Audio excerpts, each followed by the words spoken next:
नमस्कार, आप देख रहे हैं हमारा YouTube चैनल दी ठाट। दोस्तों, आज के हमारे वीडियो का टॉपिक है झाड़ू बनाने का उद्योग, यानी कि ब्रूम मेकिंग। ब्रूम मेकिंग, झाड़ू बनाने का काम इंडिया में ही नहीं पूरे विश्व में सदियों से चला आ रहा है। हालांकि ग्रामीण इलाकों में पहले अधिकतम रूप से प्राकृतिक झाड़ू का उपयोग किया जाता था।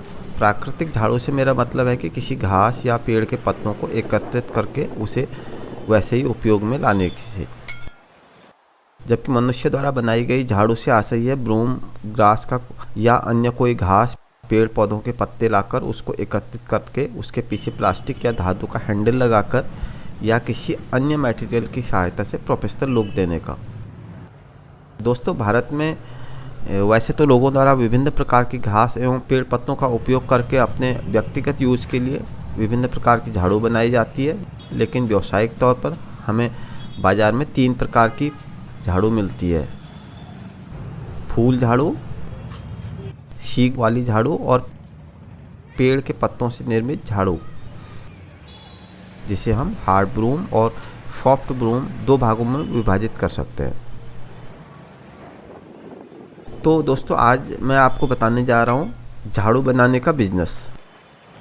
ये एक सस्ता बिजनेस है जिसको आप बहुत ही कम पूंजी में भी शुरू कर सकते हैं और एक सफल उद्यमी बन सकते हैं। ब्रूम मेकिंग बिजनेस का यह आइडिया ग्रामीण इलाकों से भी इसलिए सफल हो सकता है क्योंकि झाड़ू का उपयोग सर्वत्र साफ करने एवं सफाई करने हेतु किया जाता है। लेकिन भारत में खजूर के पत्तों को बीच में काटकर बांस के पतली पतली शीकें में तैयार करके कोकोनट स्टिक, कॉर्न हस्क और पाम लीफ और विभिन्न प्रकार से घास की झाड़ू बनाई जाती है। भारत में अभी तक बहुत से राज्यों में जैसे राजस्थान में ब्रूम मेकिंग का काम मैनुअली हाथों से किया जाता है। यहाँ तक कि व्यावसायिक झाड़ुओं को भी हाथों से ही तैयार किया जाता है, जिसमें कारीगर हाथ एवं पैर की उंगलियों से लेकर दांतों का उपयोग ब्रूम मेकिंग के दौरान करते हैं। अब मैं आपको बताता हूँ ब्रूम मेकिंग बिजनेस है क्या। दोस्तों, ब्रूम यानी झाड़ू दैनिक कामों को पूर्ण करने में काम आने वाली एक महत्वपूर्ण वस्तु है। यद्यपि स्थान विशेष के आधार पर इसका आकार, बनाने का तरीका, बनाने के लिए उपयोग में लाया गया कच्चा माल इत्यादि अंतरित हो सकता है, लेकिन इसका उपयोग कभी नहीं बदल सकता क्योंकि ये साफ़ सफाई के कामों में ही उपयोग में लाया जाता है और हर जगह लाया जाता है, हर जगह इसका प्रयोग किया जाता है। या हम झाड़ू को सफाई करने के उपकरण की संज्ञा दे सकते हैं, जिसे विभिन्न प्रकार के घासों, पत्तों इत्यादि से निर्मित किया जा सकता है। और ब्रूम मेकिंग बिजनेस को हम झाड़ू का निर्माण कर उन्हें बेचकर कमाई कर सकते हैं। दोस्तों, अब मैं आपको बताता हूँ मार्केट पोटेंशियल झाड़ू मेकिंग में क्या है। ब्रूम मेकिंग बिजनेस में मार्केट पोटेंशियल का अंदाज़ा सिर्फ इस बात से लगा सकते हैं कि भारत में कोई एक घर भी ऐसा नहीं होगा जहां झाड़ू का इस्तेमाल नहीं किया जाता हो। माना कि टेक्नोलॉजी ने क्लीनिंग इंडस्ट्री को भी बहुत सारे इक्विपमेंट दिए हैं, लेकिन फिर भी आप बड़े बड़े ऑफिस, होटल, मॉल इत्यादि में चले जाएं तो हर कहीं आपको झाड़ू देखने को मिलेगी ही। उसका एक कारण तो यह है कि बहुत सारी जगह ऐसी होती है जहां सिर्फ झाड़ू से ही साफ़ किया जा सकता है। इसके अलावा नगरपालिका के सफाई कर्मियों या सार्वजनिक स्थान में सफाई कर्मियों द्वारा बहुत मात्रा में झाड़ू का उपयोग किया जाता है।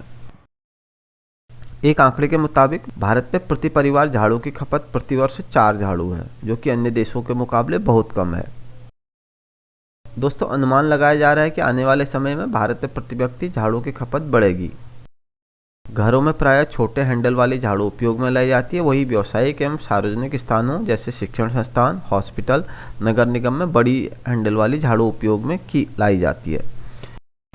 ब्रूम मेकिंग बिजनेस कर रहे उद्यमी अपने आंशिक ग्राहकों की पसंद के आधार पर, यानी कि अपने ग्राहकों की स्पेशल डिमांड पर अलग तरीके का साइज का झाड़ू बना लेते हैं। अब मैं आपको बताता हूँ required raw material and equipment in broom making. हालांकि ब्रूम मेकिंग मैनुअली यानी कि हाथों एवं मनुष्य के अन्य अंगों जैसे पैर की उंगलियों आदि के उपयोग करके ही बनाई जाती है, लेकिन झाड़ू पर लगने वाले प्लास्टिक या झाड़ू के हैंडल बनाने के लिए मशीनरी की आवश्यकता हो सकती है।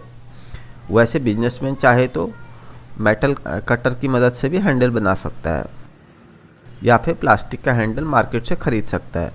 इसके बावजूद फिर भी ब्रूम मेकिंग बिजनेस कर रहे उद्यमी को कुछ हैंड टूल जैसे ग्रास कटर, चाकू, मेटल कटर, कैंची, हथौड़ी की आवश्यकता होती है। वो भी आप बिजनेसमैन को खरीदना चाहिए जो झाड़ू का बिजनेस कर रहा हो। रॉ मटेरियल्स स्थानीय विशेषताओं के आधार पर बदल सकता है, जैसे कोकोनट उत्पादित क्षेत्रों में यानी कि कोकोनट स्टिक, पाम लीव इत्यादि का उपयोग किया जा सकता है। अन्य क्षेत्रों में खजूर के पत्तों, ब्रूम ग्रास, बांस या अन्य कोई स्थानीय घास जिसका उपयोग स्थानीय लोग अस्थायी झाड़ू बनाने के लिए करते हों किया जा सकता है। इसके अलावा बाइंडिंग एवं पैकेजिंग मटेरियल भी ब्रूम मेकिंग बिजनेस के लिए चाहिए होता है। ब्रूम मेकिंग बिजनेस का प्रोसेस क्या है ये मैं आपको बताता हूँ ताकि आप भी इसको आसानी से समझ लें और अगर आप बिज़नेस शुरू करना चाहें तो आप इसमें बिजनेस कर सकते हैं। दोस्तों, ब्रूम मेकिंग या झाड़ू बनाने की प्रक्रिया बेहद ही आसान है। आप इसे घर से आसानी से बना सकते हैं, लेकिन जहाँ तक बिजनेस की बात आती है तो वहाँ पर उत्पादन की गुणवत्ता और लुकिंग का भी विशेष ध्यान रखना पड़ता है ताकि लोग उद्यमी के उत्पाद को पसंद करें, यानी बिजनेसमैन का जो भी प्रोडक्ट निकल रहा है उसको लोग पसंद करें। या यूँ कह सकते हैं कि प्रोडक्ट की लुक प्रोफेशनल होनी चाहिए, क्योंकि BIS द्वारा ब्रूम मेकिंग के लिए कोई खास स्पेसिफिकेशन निर्धारित नहीं किए गए हैं। इसकी गुणवत्ता ग्राहकों की पसंद के हिसाब से होनी चाहिए। सबसे पहले जंगल या यदि किसी उद्यमी ने ब्रूम ग्रास उगा रखी हो तो उसे काट लिया जाता है। इन्हें एक साथ एकत्रित करके बहुत सारे बंडल बना लिए जाते हैं और इन्हें उस स्थान पर लाया जाता है जहां ब्रूम मेकिंग अर्थात झाड़ू बनाने का काम किया जाता है। झाड़ू बनाते समय ब्रूम ग्रास की अलग अलग फांकों को एकत्रित करते हुए यह ध्यान रखना पड़ता है कि एक झाड़ू बनाने में लगभग कितनी फांकें लगेंगी। कारीगर चाहे तो इंच टेप या मुट्ठी में भींचकर भी उसकी मोटाई का अनुमान लगा सकता है। जब एक झाड़ू के लायक घास इकट्ठी कर ली हो तो नीचे से इसको मोटा करने के लिए बांस की पतली पतली छड़ियाँ इस फाकों के बीच रख दी जाती है, जिससे वो टाइट रहती है और मजबूत रहती है, हिलती डुलती नहीं है जड़ की तरफ को। उसके बाद इसे किसी तार से अर्थात बांध दिया जाता है या प्लास्टिक से भी बांधा जाता है।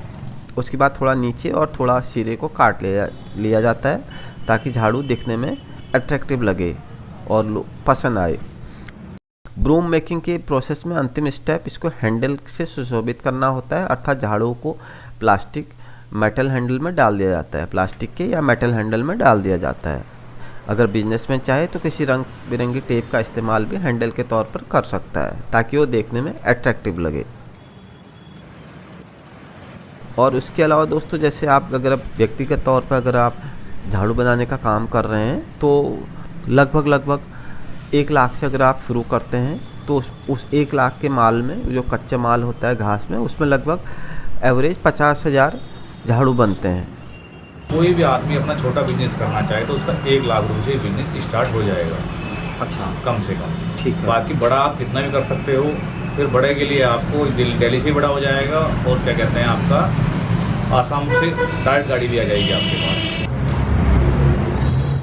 और इसमें अगर अब लेबर की बात करें तो लेबर इसमें 2 तरीके की आप रख सकते हो। एक तो आप जैसे सैलरी बेस रख सकते हो या फिर आप कमीशन बेस रख सकते हो, यानी कि वो दिन भर में कितना झाड़ू बनाएगा उस हिसाब से आप उसको पेमेंट कर सकते हो।